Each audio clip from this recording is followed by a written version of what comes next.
যখন আপনি মারা যাবেন, দুনিয়া থেকে বিদায় নেবেন, মানুষজন কেউ বলবে না আজকে বৃষ্টির দিন দাফন করিস না, কেউ বলবে না যে তারা 2টা দিন রাখ, কেউ বলবে না।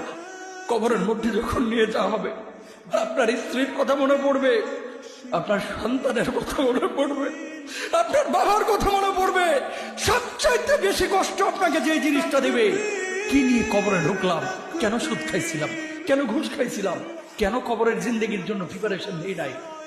দুনিয়ার জিন্দেগিতে একটা মামলায় ফেসে গেলে সুপ্রিম কোর্টে যাওয়া যায়, উচ্চ আদালতে যাওয়া যায়।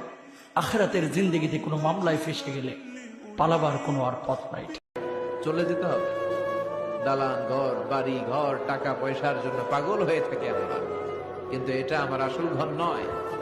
যেই গোসলখানাটারে আমি এত সুন্দর করে টাইলস করে ইটালিয়ান ফিটিংস দিয়ে বানালাম, আমার জীবনের শেষ গোসলটা কি ওই গোসলখানায় হবে? কথা বলে, যেখানে লাশ ধোয়ায় ওইখানে আমার গোসল হবে। এগুলো আমরা ভাবতে চাই না। কবরের জীবনটা আসল জীবন। কবর জগতে কোনো রং নাই, কবর জগতে কোনো স্বাদ নাই, কবর জগতে কিচ্ছু নাই, মাটি আর মাটি। হ্যাঁ, যদি আপনি মালিককে খুশি করে যেতে পারেন, অন্ধকারটাও আলোকিত হয়ে যাবে। কষ্ট করার সময় আপনার কবরের চিন্তা আপনি করেন, আমার কবরের চিন্তা আমি করব। আপনি আমাকে বেশি থেকে বেশি উৎসাহ দিতে পারবেন, ভাইয়া কবরটা সাজাইলা, সারা জীবন শান্তিতে থাকতে পারবেন। এটা হচ্ছে মুসলমানের নিয়ম। বলেন, কবর প্রতিদিন ডাক দিয়ে বলে আনা বাইতুদ দুধ।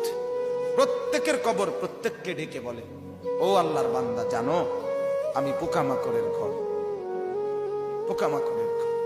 তুমি তো সেই বান্দা যে একটা মশা কানের পাশ দিয়ে উড়ে গেলে তোমার ঘুম বন্ধ হয়ে যায়, চোখ মিলে যায়। একটা মশার গুনগুন আওয়াজ সহ্য করতে পারো না। একবার কয়েল, একবার অ্যারোসল, একবার মশারি, এরপরেও তুমি চাও যে একটা মশাও যেন আমার কানের কাছে গুনগুন না করে।